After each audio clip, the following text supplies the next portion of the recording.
Hello everyone, this is Plain Jane and welcome back to my flight school. This is a brand new channel dedicated to providing information and guidance on air travel to first-time flyers who are anxious about the process and eager to learn, and even veteran flyers who simply want to brush up on their know-how. Without further ado, let's get into the video. Going through airport security can be challenging, especially as a new traveler. There's a ton of rules on what you can and cannot bring through the security line. Today, I'd like to clear this all up and go over what you can and cannot bring in your carry-on or personal item. This all comes directly from the TSA's website, so it's as close to the source as it gets. For those of you unaware, TSA stands for Transportation Security Administration, and they're the ones screening you and your carry-on at an American airport. Obviously, every country has their own security rules, but the TSA is very strict, and if you can get through their check, you're pretty much good to get through anywhere.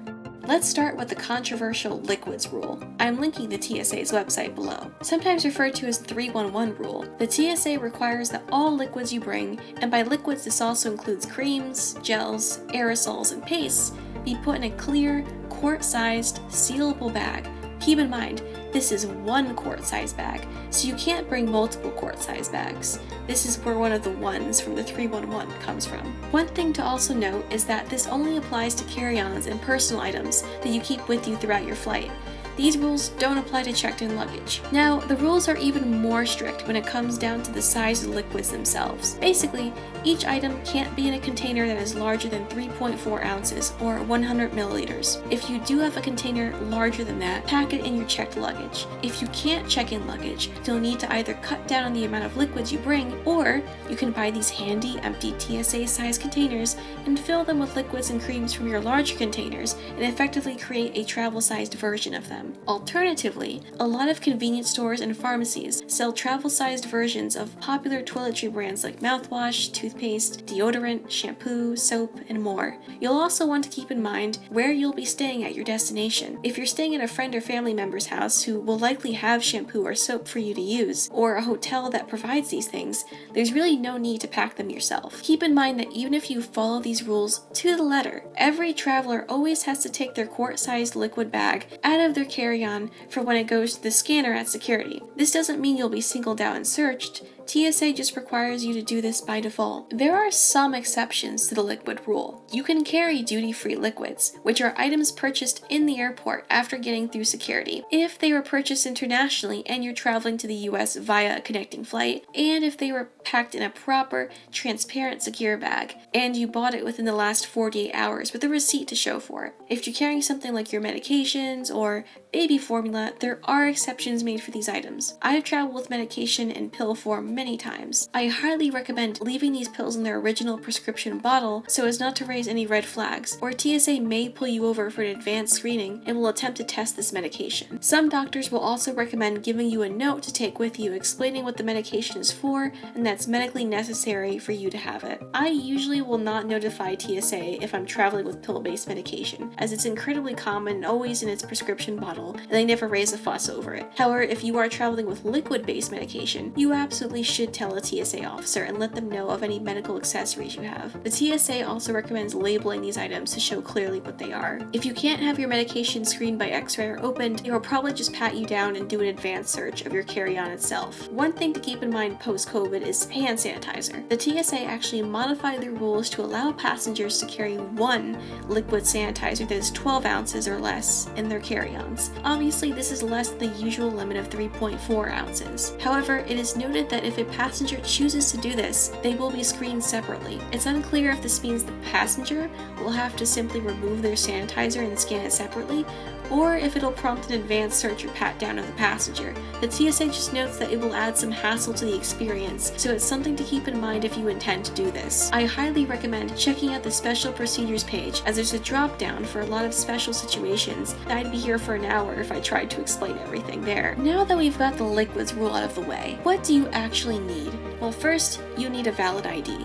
If you're flying domestically, a valid driver's license or any state photo ID serves as a valid ID up until May 3rd of 2023. For international flights, you'll need a passport, regardless of whether it's a US passport or a foreign one. You should always check the expiration date on your passport to ensure that it's not expired and that it won't expire before or during your travels. If you're traveling with children or anyone under the age of 18, they don't need a photo ID to travel within the US. However, they will still need a passport to travel internationally. Your boarding pass will also be checked when you get to the security line, so make sure to have that on you. Some airports may ask for a printed slip version of it, but this is not a universal rule, and a digital boarding pass should suffice. Now, onto the not so fun part. What can't you bring through security? Because there are a lot of things you can't bring. There is a really handy A to Z page on the TSA's website that gives you guidance on every possible special item and whether or not you can bring it in a carry-on or checked bag, and if you can, if you need special instructions. I regret to inform you that you cannot bring axes and hatchets in your carry-ons, but your artificial skeleton bones are good to go. Now, I'm not going to go through this whole list, but I'll just name a couple common packing items that people either generally think are disallowed or may think are totally fine when they're actually not. Disposable razors, they're actually okay.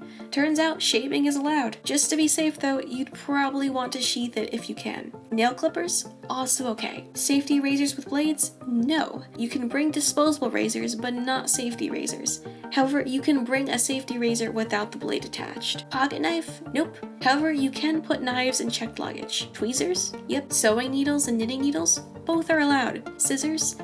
Technically yes, but if they're in a carry-on, they must be 4 inches long from the pivot point or less. Rest assured, you can bring your throwing stars in your checked luggage, but not in a carry-on. Baby carriers and baby wipes are both okay. Binoculars are also all good. Bobby pins are fully allowed. Surprisingly, fresh flowers are okay to bring as long as they're not in water. Hairspray, hair clippers, and hair dryers are all allowed. Hair straighteners are allowed as long as they have a cord and are not battery powered. Contact lenses in solution are allowed, but you should put your lens solution in your quart-sized bag if keeping it in a carry-on. Vitamins, supplements are allowed. Baby food is allowed in so-called reasonable quantities, but there's no real guide on what that really means. Baby formula and breast milk are allowed, but under very specific circumstances that I recommend reading. So these are just a few common household items that travelers tend to have misconceptions of. The TSA has some ground rules for traveling with them. Now, I'm going to be honest and say that a lot of these are either things we already covered or just not really applicable. It's almost guaranteed you'll have to remove your shoes and place them on the X-ray belt, and it's highly recommended that you wear comfortable,